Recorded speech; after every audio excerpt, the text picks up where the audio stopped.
Hello, my name is Sydney Stevens, and welcome to A Visit to Spain. How many of you have learned Spanish as your second language, or learned about Spain in your history class and thought that you wanted to visit there one day as well? Oh, many of you. Well, I did too at one point in life, and when they gave me the opportunity to go, I jumped on the chance. I went to Spain last summer, 2K19, with my old school. It took forever to get to the destination from Dallas, 12 hours to be exact.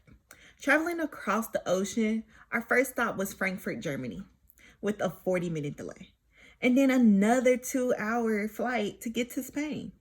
I believe the trip was so necessary after a long, hard first year of high school.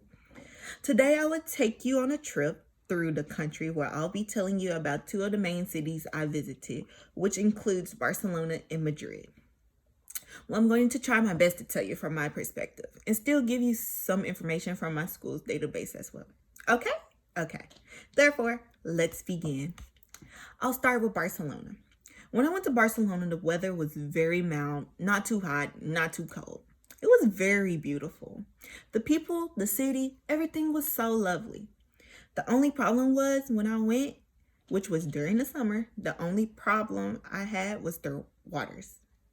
Were so cold, beyond freezing.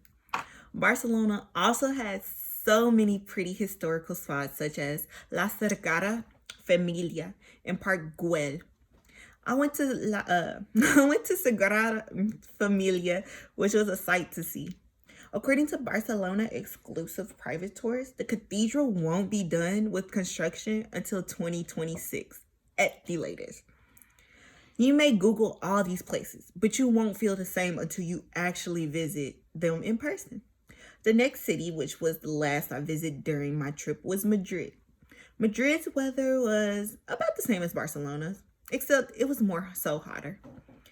It was more landlocked, so there wasn't a direct source of water like Barcelona. When in Madrid, you should go visit the Plaza Mayor and El Retiro Park, but also go to the art museums such as Museo Nacional Centro de Arte Reina Sofia. That was such a beautiful place. Now that we've seen and learned about each city's physical aspects, let's go to the cultural aspects of each city and what they're known for. According to Timothy John, Barcelona's culture is the city is indeed a major cultural center with a remarkable history. It abounds with archives, libraries, museums, and buildings of interest, featuring superb examples of modernist and Art Nouveau decor. And the people of Barcelona, up to 1/3 of the population, were born outside of Catalonia. Then there's Madrid's culture and people. According to Timothy John, modern culture in the form of film, theater, music is extensively represented, as is to be expected in a city with several major universities and academics.